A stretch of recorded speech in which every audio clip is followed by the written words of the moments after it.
ವಿಶೇಷ ಸಚಿವ ಸಂಪುಟ ಸಭೆಯಲ್ಲಿ ಜಾತಿ ಗಣತಿ ವರದಿ ಚರ್ಚೆ ಅಪೂರ್ಣ ಆದ ಬಗ್ಗೆ ಸಿಎಂ ಸಿದ್ದರಾಮಯ್ಯ ರಿಯಾಕ್ಷನ್ ಕೊಟ್ಟಿದ್ದಾರೆ.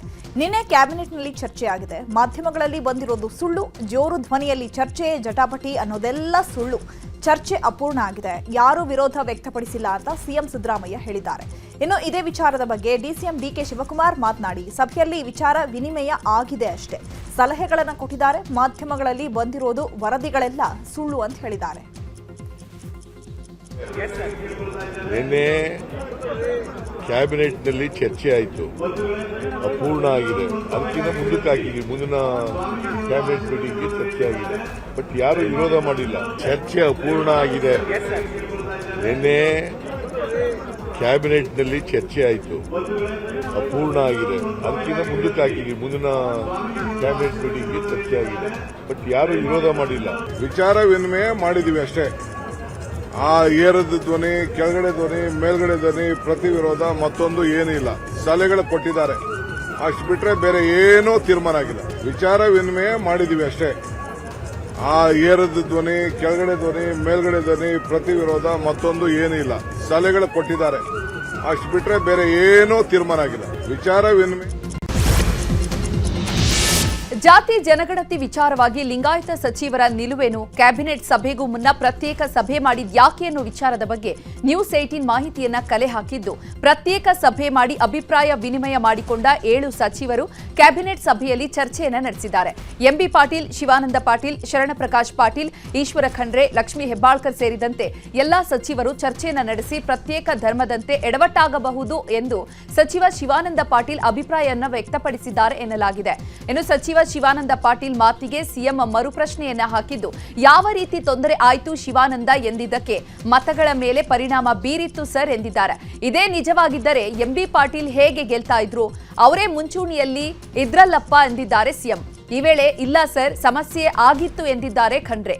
ಇನ್ನು ಮಾತುಕತೆ ವೇಳೆ ಮಧ್ಯ ಪ್ರವೇಶ ಮಾಡಿದಂತಹ ಎಂಬಿ ಪಾಟೀಲ್, ಪ್ರತ್ಯೇಕ ಧರ್ಮ ವಿರೋಧ ಮಾಡಿದವರು ಆಗ ಸೋತರಲ್ಲ, ಎಸ್ಎಸ್ ಮಲ್ಲಿಕಾರ್ಜುನ ಕೂಡ ಸೋತರಲ್ಲ ಎಂದಿದ್ದಾರೆ ಎನ್ನಲಾಗಿದೆ. ಅಷ್ಟರಲ್ಲಿ ಚರ್ಚೆ ದಾರಿ ತಪ್ಪುತ್ತದೆ. ಇದನ್ನ ಇಲ್ಲಿಗೆ ನಿಲ್ಲಿಸಿ ಜಾತಿ ಜನಗಣತಿ ಅಂಕಿ ಅಂಶದ ಬಗ್ಗೆ ಮಾತನಾಡೋಣ ಅಂತ ಲಿಂಗಾಯತ ಸಚಿವರಿಗೆ ಸಿಎಂ ಸಿದ್ದರಾಮಯ್ಯ ಸೂಚನೆಯನ್ನ ಕೊಟ್ಟಿದ್ದಾರಂತೆ. ಇನ್ನು ಈ ಬಗ್ಗೆ ಎಂಬಿ ಪಾಟೀಲ್ ಕೂಡ ಪ್ರತಿಕ್ರಿಯೆಯನ್ನ ನೀಡಿದ್ದಾರೆ. ಸಂಪುಟ ಸಭೆಯಲ್ಲಿ ಹಿಂದುಳಿದ ಇಲಾಖೆ ಸಚಿವರು ತಂಗಡಿಯವರು ಆ ರಿಪೋರ್ಟ್ ಬಗ್ಗೆ ಅಧಿಕಾರಿಗಳು ಅವರು ಸಂಪೂರ್ಣವಾಗಿ ವಿವರಣೆ ನೀಡಿದ್ದಾರೆ.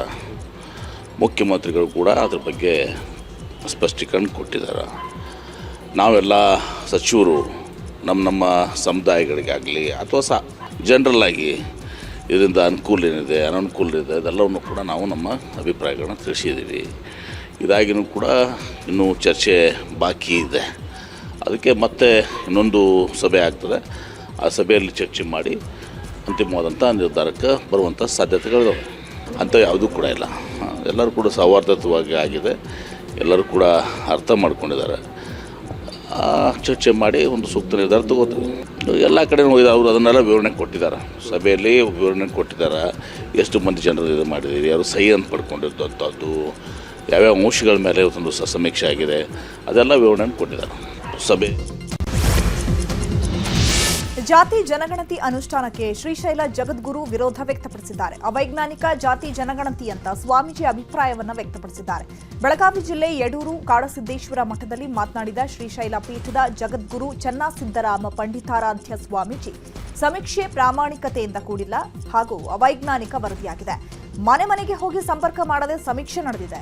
ಯಾವುದೇ ಕಾರಣಕ್ಕೂ ವರದಿಗೆ ಬೆಂಬಲ ನೀಡೋದಿಲ್ಲ ಅಂತ ಆಕ್ರೋಶವನ್ನು ವ್ಯಕ್ತಪಡಿಸಿದ್ದಾರೆ. ವೀರಶೈವರ ಸಮುದಾಯದ ಸಂಖ್ಯೆ ಕೋಟಿ ಮೀರಬೇಕಾಗಿತ್ತು, ಆದರೆ 60 ಲಕ್ಷಕ್ಕೆ ಸೀಮಿತ ಆಗಿದೆ. ಈ ವರದಿ ಜಾರಿ ಕೈಬಿಟ್ಟು ಮರುಗಣತಿಗೆ ಸರ್ಕಾರ ಆದೇಶ ಮಾಡಬೇಕು ಅಂತ ಒತ್ತಾಯ ಮಾಡಿದ್ದಾರೆ. ಈ ಜಾತಿ ಗಣತಿ ಪ್ರಾಮಾಣಿಕತೆಯಿಂದ ಕೂಡಿಲ್ಲ ಮತ್ತು ಅವೈಜ್ಞಾನಿಕವಾಗಿರುವಂಥ ವರದಿಯಾಗಿದೆ. ಮನೆ ಮನೆಗೆ ಹೋಗಿ ಪ್ರತಿಯೊಬ್ಬರನ್ನ ಸಂಪರ್ಕ ಮಾಡದೆ ಯಾವ ಆಧಾರವನ್ನು ಇಟ್ಕೊಂಡು ವರದಿ ತಯಾರು ಮಾಡಿದ್ದಾರೋ ಏನೋ, ಯಾವುದೂ ಗೊತ್ತಿಲ್ಲ ಗುರಿಯಿಲ್ಲ ಅನ್ನೋ ರೀತಿಯಲ್ಲಿ ಈ ವರದಿ ತಯಾರಾಗಿದೆ ಅನ್ನುವಂತಹ ಮಾತುಗಳು ಎಲ್ಲ ಕಡೆಗೂ ಕೇಳಿ ಬರ್ತಾ ಇದ್ದಾವೆ. ಯಾವುದೇ ಒಂದು ಜಾತಿ ಕ್ರಮೇಣ ಪ್ರಬಲ ಕಾರಣ ಇಲ್ಲದ ಸಂದರ್ಭದಲ್ಲಿ ಬೆಳ್ಕೋತ ಹೋಗ್ತದ ಹೊರತು ಕಡಿಮೆ ಆಕ್ಕೋತ ಬರೋದಿಲ್ಲ. ಅಂತ ಯಾವುದೇ ಪ್ರಬಲ ಕಾರಣ ಇಲ್ಲದೇ ಇರೋಣದರಿಂದ ವೀರಶೈವರ ಸಂಖ್ಯೆ ಇವತ್ತು ಕೋಟಿಗಿಂತಲೂ ಮೇಲಿರಬೇಕಾಗಿರುವಂತಹದ್ದು ಅದು 60 ಲಕ್ಷಕ್ಕೆ ಸೀಮಿತಗೊಳಿಸುವಂತಹ ಇದೇನು ವರದಿ ಇದೆ ಇದು ಸರಿಯಾದ ವರದಿಯಲ್ಲ. ಅದಕ್ಕೆ ಈ ಸಂದರ್ಭದಲ್ಲಿ ಈ ವರದಿಯನ್ನು ಜಾರಿ ಮಾಡುವಂತಹ ಪ್ರಯತ್ನವನ್ನು ಕೈಬಿಟ್ಟು ಮರುಗಣತಿಗೆ ಆದೇಶವನ್ನು ಮಾಡಿ ಸರಿಯಾಗಿ ವೈಜ್ಞಾನಿಕವಾಗಿ ವರದಿಯನ್ನು ತಯಾರು ಮಾಡಿ ಆಮೇಲೆ ಅದನ್ನು ಜಾರಿಗೆ ತರೋದು ಸೂಕ್ತ ಅಂತ ಈ ಸಂದರ್ಭದಲ್ಲಿ ನಾವು ಸರ್ಕಾರಕ್ಕೆ ಸಲಹೆಯನ್ನು ಕೊಡಲಿಕ್ಕೆ ಬಯಸ್ತೀವಿ.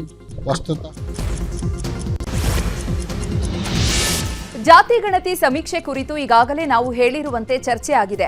ಕೆಲವರು ಅವರ ಅಭಿಪ್ರಾಯವನ್ನ ಹೇಳಿದ್ದಾರೆ, ಇನ್ನೂ ಕೆಲವರು ಸಮಯವನ್ನ ಕೇಳಿದ್ದಾರೆ ಅಂತ ಸಚಿವ ಕೃಷ್ಣ ಭೈರೇಗೌಡ ಹೇಳಿದ್ದಾರೆ.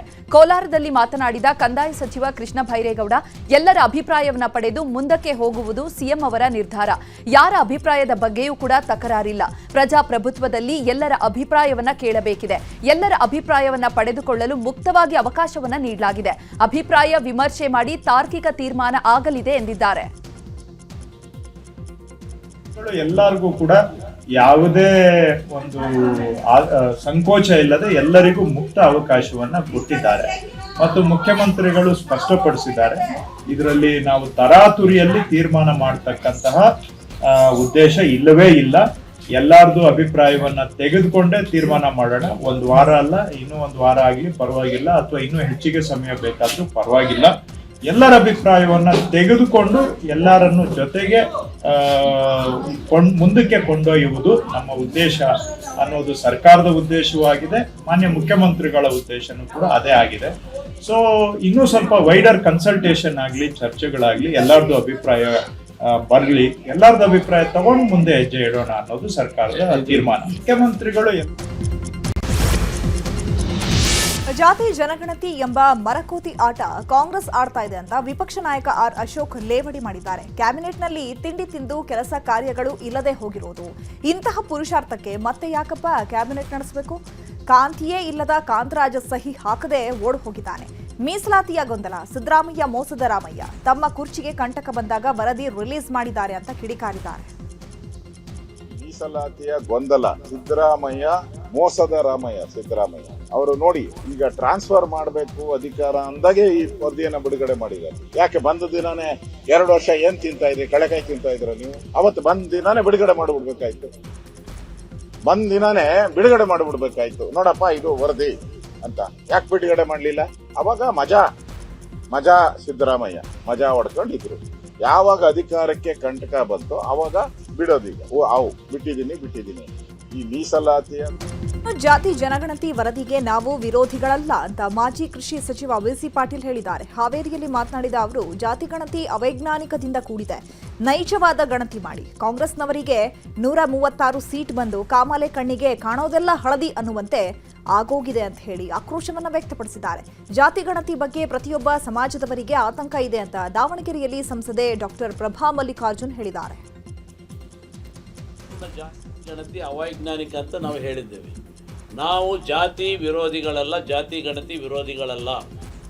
ನಾವು ಭಾಳ ಸ್ಪಷ್ಟವಾಗಿ ಹೇಳ್ತೇವೆ, ನೈಜವಾಗಿ ನೀವು ಜಾತಿ ಗಣತಿಯನ್ನು ಮಾಡಿ. ಯಾವ್ಯಾವ ಊರಲ್ಲಿ ಎಷ್ಟೆಷ್ಟು ಯಾವ್ಯಾವ ಜಾತಿಯಿಂದ ಇದೆ ಅನ್ನೋದನ್ನು ಸ್ಪಷ್ಟವಾಗಿ ಮಾಡಿಕೊಳ್ಳಿ. ತಾಲೂಕಲ್ಲಿ ಎಷ್ಟಿದೆ, ಜಿಲ್ಲೆಯಲ್ಲಿ ಎಷ್ಟಿದೆ ಅದನ್ನು ಮಾಡಬೇಕು. ಅದನ್ನು ಬಿಟ್ಟು ಮುಚ್ಕೊಳ್ಳಿಕ್ಕೆ ನಾವು ಸಾಮಾಜಿಕ ಶೈಕ್ಷಣಿಕ ಗಣತಿ ಅಂತ ಹೇಳ್ತಾರೆ. ಅವರು ಕೊಟ್ಟಂಥ ವರದಿಯಲ್ಲಿ ಎಲ್ಲಿಯಾದರೂ ಇಂತಿಂಥ ಸಮಾಜ ಶೈಕ್ಷಣಿಕವಾಗಿ ಹಿಂದುಳಿದಿದೆ ಅಂತ ಹೇಳಿದಾರ? ಪ್ರತಿಯೊಂದು ಸಮಾಜದವರು ಕೂಡ ಅವ್ರದ್ದೇ ಆತಂಕ ಇದೆ, ಸರಿಯಾಗಿ ಜಾತಿ ಗಣತಿ ಆಗಿಲ್ಲ ಅಂತ ತುಮಕೂರು ಸ್ವಾಮಿಯವರು ಕೂಡ ಹೇಳಿದ್ದಾರೆ. ಆದ್ದರಿಂದ ಸಿದ್ದರಾಮಯ್ಯ ಸರು ಹೇಳಿದ್ದಾರೆ, ಪ್ರತಿಯೊಬ್ಬರಿಗೂ ಕೂಡ ಜಾತಿ ಗಣತಿಯಿಂದ ಒಳ್ಳೇದಾಗಬೇಕೇ ಹೊರತು ಯಾವುದೇ ಒಂದು ಸಮುದಾಯ ಸಮಾಜಕ್ಕೆ ಜಾತಿ ಗಣತಿಯಿಂದ ತೊಂದರೆ ಆಗೋದು ಬೇಡ ಅಂತ. ಸೊ ಆದ್ದರಿಂದ ಎಲ್ಲರೂ ಕಾದು ನೋಡೋಣಂತೆ. ರಾಜಕೀಯ ಸುದ್ದಿಗಳನ್ನ ನೋಡೋಣ. ಖರ್ಗೆ ಕೋಟೆ ಕಲಬುರಗಿಯಲ್ಲಿ ಬಿಜೆಪಿ ಜನಾಕ್ರೋಶ ಯಾತ್ರೆ ನಡೆದಿದೆ. ನಗರದ ಜಗತ್ ವೃತ್ತದಿಂದ ಡಿಸಿ ಕಚೇರಿಯವರೆಗೆ ಹೋರಾಟ ಯಾತ್ರೆ ನಡೆದಿದೆ. ವಿಜಯೇಂದ್ರ, ಛಲವಾದಿ ನಾರಾಯಣಸ್ವಾಮಿ, ರವಿಕುಮಾರ್ ಯಾತ್ರೆಯಲ್ಲಿ ಭಾಗಿಯಾಗಿದ್ರು. ಈ ವೇಳೆ ಮಾತನಾಡಿದ ಛಲವಾದಿ ನಾರಾಯಣಸ್ವಾಮಿ, ದಲಿತರ ಉದ್ಧಾರಕ್ಕೆ ನೀವೇನು ಮಾಡಿದ್ದೀರಿ? ಖರ್ಗೆ ಅವರೇ ಉತ್ತರ ಕೊಡಿ ಅಂತ ಹೇಳಿದ್ರು. ಈ ದೇಶದಲ್ಲಿ ದಲಿತರನ್ನ ಬಿಜೆಪಿ ಗೌರವಿಸುತ್ತೆ. ಈ ಭಾಗದಲ್ಲಿ ದಲಿತರು ಯಾವುದೋ ಕಾರಣಕ್ಕೆ ಭಯಪಟ್ಟು ನಮ್ಮಿಂದ ದೂರ ನಿಂತಿದ್ದಾರೆ. ಸಾಮಾಜಿಕ ನ್ಯಾಯ ಅಂಬೇಡ್ಕರ್ ಚಿಂತನೆಯೇ ಹೊರತು ಕಾಂಗ್ರೆಸ್ ಚಿಂತನೆ ಅಲ್ಲ ಅಂತ ಕಿಡಿಕಾರಿದ್ದಾರೆ. ಇದೇ ವೇಳೆ ಎನ್ ರವಿಕುಮಾರ್ ಹಾಗೂ ವಿಜಯೇಂದ್ರ ಕೂಡ ಮಾತನಾಡಿ ಸರ್ಕಾರದ ವಿರುದ್ಧ ವಾಗ್ದಾಳಿ ನಡೆಸಿದ್ದಾರೆ.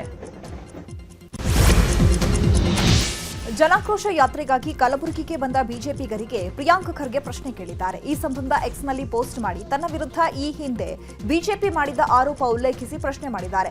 ಸಚಿನ್ ಪಾಂಚಾಲ್ ಸಾವಿಗೆ ಕಾರಣ ಯಾರು? ಮಣಿಕಂಠ ರಾಠೋಡ್ ಕೊಲ್ಲಲು ಪ್ರಯತ್ನಿಸಿದ್ದೇ ಅನ್ನುವ ಆರೋಪ ಏನಾಯಿತು? ಈಗ ಮರಳು ಮಾಫಿಯಾದಿಂದ ಯುವಕನ ಸಾವಾಗಿದೆ ಅಂತ ಆರೋಪಿಸಿದ್ದೀರಿ. ಈ ಆರೋಪ ಕೂಡ ಸುಳ್ಳು ಅಂತ ಸಾಬೀತಾಗುತ್ತೆ. ಕಾಳಗಿಯ ಭೋವಿ ನಿಗಮದ ಹಗರಣದಲ್ಲಿನ A2 ಆರೋಪಿ ಯಾರು? ಕೋಳಿ ಸಮುದಾಯಕ್ಕೆ ಎಸ್ಟಿ ಸ್ಥಾನ ನೀಡುವ ಪ್ರಸ್ತಾವನೆ ಮೋದಿ ಮನ್ನಣೆ ನೀಡದ ವಿಚಾರದ ಬಗ್ಗೆ ಜನರ ಮುಂದೆ ಪ್ರಸ್ತಾಪಿಸಿ ಅಂತ ಬಿಜೆಪಿ ನಾಯಕರಿಗೆ ಸಚಿವ ಪ್ರಿಯಾಂಕ್ ಸವಾಲ್ ಹಾಕಿದ್ದಾರೆ. ಕಲಬುರಗಿ ಬಳಿಕ ಬಿಜೆಪಿ ಜನಾಕ್ರೋಶ ಯಾತ್ರೆ ಬೀದರ್ ತಲುಪಿದೆ. ವಿಪಕ್ಷ ನಾಯಕ ಛಲವಾದಿ ನಾರಾಯಣಸ್ವಾಮಿ ಮಾತನಾಡಿ, ಬುದ್ಧ, ಬಸವ, ಅಂಬೇಡ್ಕರ್ ಅವರನ್ನ ಗೌರವಿಸುವಂತಹ ನಾಡು ಇದು. ಬಹಳ ಹೆಚ್ಚಿನ ಸಂಖ್ಯೆಯಲ್ಲಿ ದಲಿತರಿದ್ದಾರೆ. ದಲಿತರ ಉದ್ಧಾರ ಆಗಲಿಲ್ಲ, ಬಹಳ ಬಡವರಾಗಲಿಲ್ಲ ಅಂತ ಸಂಸತ್ನಲ್ಲಿ ಖರ್ಗೆ ಭಾಷಣ ಮಾಡ್ತಾರೆ. 60ರಿಂದ 70 ವರ್ಷಗಳಿಂದ ಕಾಂಗ್ರೆಸ್ ಅಧಿಕಾರ ಮಾಡಿದ್ದು ಅಲ್ವಾ? ಅವರ ಬಡತನ, ಅಸ್ಪೃಶ್ಯತೆ ಹೋಗಲಾಡಿಸಿ ಆಸ್ತಿ ಮಾಡಿಕೊಟ್ರ. ದಲಿತರ ಉದ್ಧಾರ ಆಗದೇ ಇರೋದಕ್ಕೆ ದಲಿತರೇ ಕಾರಣ. ರಾಜ್ಯಸಭಾ ಎಂಪಿ ಮಂತ್ರಿ ಆದ್ರೂ ಕೂಡ ಖರ್ಗೆ ಅವರ ಮಗನೇ ಆಗಬೇಕು. ಇನ್ನು ಕಲ್ಯಾಣ ಕರ್ನಾಟಕದಲ್ಲಿ ರಿಸರ್ವ್ ಇದೆ, ಯಾರಿಗಾದ್ರೂ ಕೂಡ ಕೊಟ್ಟಿದ್ದೀರಾ? ದಲಿತರ ಉದ್ಧಾರ ಆಗ್ಬೇಕಂದ್ರೆ ರಾಜೀನಾಮೆ ಕೊಡಿ ಅಂತ ಮಲ್ಲಿಕಾರ್ಜುನ ಖರ್ಗೆ ರಾಜೀನಾಮೆಗೆ ಒತ್ತಾಯಿಸಿದ ನಾರಾಯಣಸ್ವಾಮಿ, ದಲಿತರ ಉದ್ಧಾರ ಬಿಜೆಪಿಯಿಂದ ಮಾತ್ರ ಸಾಧ್ಯ, ಕಾಂಗ್ರೆಸ್ ಸುಡುವ ಮನೆ ಅಂತ ಅಂಬೇಡ್ಕರ್ ಹೇಳಿದ್ದಾರೆ ಅಂತ ನೆನಪು ಮಾಡಿಕೊಂಡಿದ್ದಾರೆ. ಹಾವೇರಿಯಲ್ಲಿ ಮಾಜಿ ಸಚಿವ ಈಶ್ವರಪ್ಪ ಪುತ್ರ ಕಾಂತೇಶ್ ಮಾತನಾಡಿ, ಬಿಜೆಪಿಯಲ್ಲಿ ಪ್ರಬಲವಾಗಿ ಹಿಂದೂಗಳ ಪರವಾಗಿದ್ದವರನ್ನ ಸೈಡ್ಲೈನ್ ಮಾಡೋದು, ಉಚ್ಚಾಟನೆ ಮಾಡೋದು ಮೊದಲೇನೂ ಅಲ್ಲ. ನಮ್ಮ ಪಕ್ಷಕ್ಕೆ ಇದು ಒಳ್ಳೆಯದು ಅಲ್ವಾ ಅಂತ ಅವರು ಹೇಳಿದ್ದಾರೆ. ಯತ್ನಾಳ್ ಆದಷ್ಟು ಬೇಗ ಭಾರತೀಯ ಜನತಾ ಪಕ್ಷದ ಒಳಗಡೆ ಬರ್ತಾರೆ. ಅವರ ಜೊತೆ ನನ್ನ ತಂದೆ ಕೂಡ ಪಕ್ಷದ ಒಳಗೆ ಬರ್ತಾರೆ ಅನ್ನೋ ನಿರೀಕ್ಷೆ ಇದೆ. ಹಿಂದುತ್ವವಾದಿಗಳ ಸೈಡ್ಲೈನ್ ಮಾಡುವ ವ್ಯವಸ್ಥೆ ಮಾತ್ರ ಆಗ್ತಾ ಇದೆ. ಬಸನಗೌಡ ಪಾಟೀಲ್, ಯತ್ನಾಳ್, ಕೆಎಸ್ ಈಶ್ವರಪ್ಪ, ಅನಂತಕುಮಾರ್, ಪ್ರತಾಪ್ ಸಿಂಹ, ಸಿಟಿ ರವಿ ಸೇರಿದಂತೆ ಹಿಂದುತ್ವವಾದಿಗಳನ್ನ ಸೈಡ್ ಮಾಡುವ ವ್ಯವಸ್ಥಿತ ಪಿತೂರಿ ಆಗ್ತಾ ಇದೆ ಅಂತ ಹೇಳಿದ್ದಾರೆ. ಶಿಕ್ಷಣದಲ್ಲಿ ಜಾತಿ ಆಧಾರಿತ ತಾರತಮ್ಯವನ್ನ ಯಾರೂ ಎದುರಿಸದಂತೆ ಖಾತ್ರಿಪಡಿಸಲು ರೋಹಿತ್ ವೆಮುಲ ಕಾಯ್ದೆಯನ್ನು ಅಳವಡಿಸಿಕೊಳ್ಳಬೇಕು ಅಂತ ಕರ್ನಾಟಕ ಮುಖ್ಯಮಂತ್ರಿ ಸಿಎಂ ಸಿದ್ದರಾಮಯ್ಯಗೆ ಕಾಂಗ್ರೆಸ್ ನಾಯಕ ರಾಹುಲ್ ಗಾಂಧಿ ಪತ್ರ ಬರೆದು ಒತ್ತಾಯಿಸಿದ್ದಾರೆ. ಡಾಕ್ಟರ್ ಬಿಆರ್ ಅಂಬೇಡ್ಕರ್ ಅವರು ತಮ್ಮ ಜೀವನದಲ್ಲಿ ಇಂಥ ತಾರತಮ್ಯವನ್ನ ಎದುರಿಸಿದ್ದನ್ನ ರಾಹುಲ್ ಪತ್ರದಲ್ಲಿ ಉಲ್ಲೇಖಿಸಿದ್ದಾರೆ. ಈಗ ರಾಜ್ಯ ಸುದ್ದಿಗಳನ್ನು ನೋಡ್ತಾ ಹೋಗೋಣ.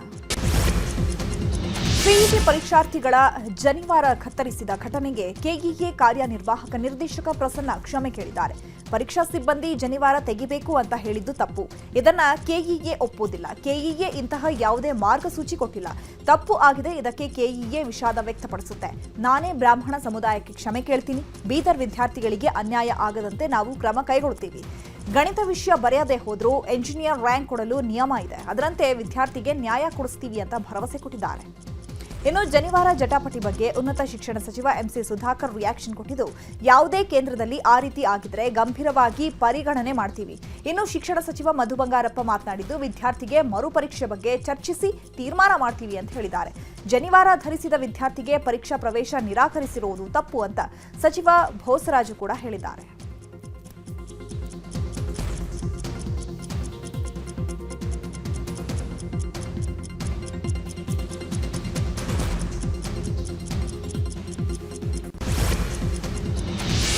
ಬೆಂಗಳೂರು ಗ್ರಾಮಾಂತರ ಜಿಲ್ಲೆ ದೊಡ್ಡಬಳ್ಳಾಪುರದಲ್ಲಿ ಭಾರೀ ಮಳೆಯಾಗಿದೆ. ತಿರುಮಗೊಂಡನಹಳ್ಳಿಯಲ್ಲಿ ಚರಂಡಿ ತುಂಬಿ ಹಲವು ಮನೆಗಳಿಗೆ ನೀರು ನುಗ್ಗಿದೆ. ಪಂಚಾಯಿತಿ ಸದಸ್ಯೆ ನಂಜಮ್ಮ ಅವರ ಮನೆ ಸೇರಿದಂತೆ ಹಲವು ಮನೆಗಳಿಗೆ ಮಳೆ ನೀರು ನುಗ್ಗಿದ್ದು, ನೀರು ಹೊರಹಾಕಲು ಗ್ರಾಮಸ್ಥರು ಪರದಾಟ ನಡೆಸಿದ್ದಾರೆ. ಚರಂಡಿ ಸ್ವಚ್ಛಗೊಳಿಸುವಂತೆ ಹಲವು ಬಾರಿ ಮನವಿ ಮಾಡಿದ್ರೂ ನಿರ್ಲಕ್ಷ್ಯ ವಹಿಸದ ಹಾಡೋನಹಳ್ಳಿ ಪಂಚಾಯಿತಿ ಅಧಿಕಾರಿಗಳ ವಿರುದ್ಧ ಗ್ರಾಮಸ್ಥರು ಆಕ್ರೋಶ ವ್ಯಕ್ತಪಡಿಸಿದ್ದಾರೆ. ಆನೇಕಲ್ ತಾಲೂಕಿನಾದ್ಯಂತ ಕೂಡ ಭರ್ಜರಿ ಮಳೆಯಾಗಿದೆ. ಬಿಸಿಲಿನ ಬೇಗೆಗೆ ಕಂಗೆಟ್ಟಿದ್ದ ಜನರಿಗೆ ವರುಣ ತಂಪೆರೆದಿದ್ದಾನೆ. ಆನೇಕಲ್, ಚಂದಾಪುರ, ಅತ್ತಿಬೇಲೆ, ಎಲೆಕ್ಟ್ರಾನಿಕ್ ಸಿಟಿ ಸೇರಿದಂತೆ ಹಲವೆಡೆ ಭಾರೀ ಮಳೆಯಾಗಿದೆ. ಗುಡುಗು ಬಿರುಗಾಳಿ ಸಹಿತ ಮಳೆ ಆರ್ಭಟಿಸಿದೆ. ಪಾದಚಾರಿಗಳು, ದ್ವಿಚಕ್ರ ವಾಹನ ಸವಾರರು ಪರದಾಡಿದ್ದಾರೆ. ಅಂಗಡಿ ಮುಂಗಟ್ಟುಗಳ ಬಳಿ ನಿಂತು ಆಶ್ರಯ ಪಡೆದಿದ್ದು, ಬಿಸಿಲಿನ ತಾಪಕ್ಕೆ ಬೇಸತ್ತಿದ್ದ ಜನ ಮಳೆಯಿಂದ ಖುಷಿಯಾಗಿದ್ದಾರೆ. ಇನ್ನು ಬೆಂಗಳೂರಲ್ಲೂ ಕೂಡ ಸಂಜೆ ಆಗ್ತಿದ್ದಂತೆ ತುಂತುರು ಮಳೆ ಶುರುವಾಗಿದೆ. ಕೆಆರ್ ಮಾರ್ಕೆಟ್ ಫ್ಲೈಓವರ್ ಡೌನ್ನಲ್ಲಿ ಮರ ಮುರಿದು ಬಿದ್ದಿದೆ. ಮೈಸೂರು ರಸ್ತೆ ಕಡೆಯಿಂದ ಟೌನ್ ಹಾಲ್ ಕಡೆ ಬರುವಂತಹ ರಸ್ತೆಯಲ್ಲಿ ಮರ ಮುರಿದು ಬಿದ್ದಿದ್ದು ಅದೃಷ್ಟವಶಾತ್ ಯಾವುದೇ ವಾಹನಗಳ ಮೇಲೂ ಬಿದ್ದಿಲ್ಲ. ಪಕ್ಕದ ಪಾರ್ಕ್ನಿಂದ ಬುಡ ಸಮೇತ ಉರುಳಿ ಬಿದ್ದಿದೆ. ತಕ್ಷಣ ಸ್ಥಳಕ್ಕೆ ಬಂದ ಸಿಟಿ ಮಾರ್ಕೆಟ್ ಸಂಚಾರಿ ಪೊಲೀಸರು ಮರ ತೆರವು ಮಾಡಿದ್ದಾರೆ. ಕೇಂದ್ರ ಸರ್ಕಾರದ ವಕ್ಫ್ ಕಾಯ್ದೆ ವಿರೋಧಿಸಿ ಮಂಗಳೂರಿನ ಅಂಡರ್ ಬಳಿ ಇರುವಂತಹ ಗಾರ್ಡನ್ ಮೈದಾನದಲ್ಲಿ ಬೃಹತ್ ಪ್ರತಿಭಟನೆಯನ್ನು ನಡೆಸಲಾಯಿತು. ದಕ್ಷಿಣ ಕನ್ನಡ ಜಿಲ್ಲಾಧ್ಯಕ್ಷ ಲಕ್ಕಿ ಸ್ಟಾರ್ ನಾಸೀರ್ ನೇತೃತ್ವದಲ್ಲಿ ನಡೆದ ಪ್ರತಿಭಟನೆಗೆ ಸುತ್ತಮುತ್ತಲ ಜಿಲ್ಲೆಗಳಿಂದಲೂ ಸಾವಿರಾರು ಜನ ಆಗಮಿಸಿ ಸಾಥ್ ಕೊಟ್ಟಿದ್ದಾರೆ. ಬೊಮ್ಮನಹಳ್ಳಿಯಲ್ಲಿ ಇತಿಹಾಸ ಪ್ರಸಿದ್ಧ ಹೊಂಗಸಂದ್ರ ಶ್ರೀ ರಾಮಾಂಜನೇಯ ಬ್ರಹ್ಮರಥೋತ್ಸವ ಅದ್ದೂರಿಯಾಗಿ ನಡೆಯಿತು. ಬೊಮ್ಮನಹಳ್ಳಿ ಶಾಸಕ ಸತೀಶ್ ರೆಡ್ಡಿ ಬ್ರಹ್ಮರಥೋತ್ಸವಕ್ಕೆ ಚಾಲನೆ ಕೊಟ್ಟರು. ಐಪಿಎಲ್ ಹಂಗಾಮದಲ್ಲಿ ಇವತ್ತು ಆರ್ಸಿಬಿ ಪಂಜಾಬ್ ಕಿಂಗ್ಸ್ ನಡುವೆ ಮಹಾಕದನ ನಡೆಯಲಿದೆ. ಸಂಜೆ 7:30ಕ್ಕೆ ಬೆಂಗಳೂರಿನ ಚಿನ್ನಸ್ವಾಮಿ ಕ್ರೀಡಾಂಗಣದಲ್ಲಿ ಹೈ ವೋಲ್ಟೇಜ್ ಪಂದ್ಯ ನಡೆಯಲಿದೆ. ನ್ಯಾಷನಲ್ ಹೆರಾಲ್ಡ್ ಪ್ರಕರಣಕ್ಕೆ ಸಂಬಂಧಪಟ್ಟಂತೆ ಚಂಡೀಗಢದಲ್ಲಿ ಕಾಂಗ್ರೆಸ್ ನಾಯಕಿ ಸೋನಿಯಾ ಗಾಂಧಿ, ಸಂಸದ ರಾಹುಲ್ ಗಾಂಧಿ ವಿರುದ್ಧ ಭಾರತೀಯ ಜನತಾ ಯುವ ಮೋರ್ಚಾ ಕಾರ್ಯಕರ್ತರು ಪ್ರತಿಭಟನೆಯನ್ನು ನಡೆಸಿದರು. ಈ ವೇಳೆ ಕಾರ್ಯಕರ್ತರನ್ನ ಚದುರಿಸಲು ಪೊಲೀಸರು ಜಲಫಿರಂಗಿ ಪ್ರಯೋಗಿಸಿದರು.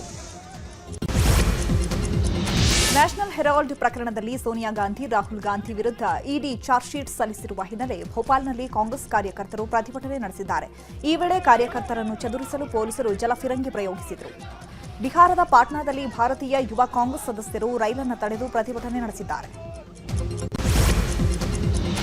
ಗುಜರಾತ್ನ ಅಹಮದಾಬಾದ್ನಲ್ಲಿ ಮುನ್ಸಿಪಲ್ ಕಾರ್ಪೊರೇಷನ್ ವತಿಯಿಂದ ಅಗ್ನಿ ಅವಘಡದ ಸಂದರ್ಭದಲ್ಲಿ ಏನು ಮಾಡಬೇಕು ಅನ್ನೋ ಬಗ್ಗೆ ಮಾಕ್ ಡ್ರಿಲ್ ಮಾಡಲಾಯಿತು. ನೆಕ್ಸೆಲ್ ಒನ್ ಮಾಲ್ನಲ್ಲಿ ರೆಸ್ಕ್ಯೂ ಆಪರೇಷನ್ ಬಗ್ಗೆ ಪ್ರಾತ್ಯಕ್ಷಿಕೆ ಮಾಡಲಾಗಿದೆ. ಇನ್ನು ಅಗ್ನಿಶಾಮಕ ದಳ, ಅಹಮದಾಬಾದ್ ಪೊಲೀಸ್ ಮತ್ತು ಗುಜರಾತ್ ರಾಜ್ಯ ವಿಪತ್ತು ದಳ ಮಾಕ್ ಡ್ರಿಲ್ನಲ್ಲಿ ಭಾಗಿಯಾಗಿದ್ರು.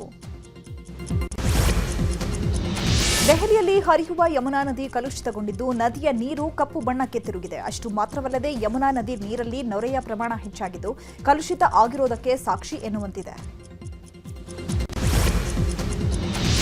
ಅಸ್ಸಾಂನಲ್ಲಿ ಪೊಲೀಸರು 1.5 ಕೋಟಿ ಲಕ್ಷ ಮೌಲ್ಯದ YABA ಟ್ಯಾಬ್ಲೆಟ್ ಡ್ರಗ್ ಅನ್ನು ವಶಕ್ಕೆ ಪಡೆದಿದ್ದು ಇಬ್ಬರನ್ನ ವಶಕ್ಕೆ ಪಡೆಯಲಾಗಿದೆ.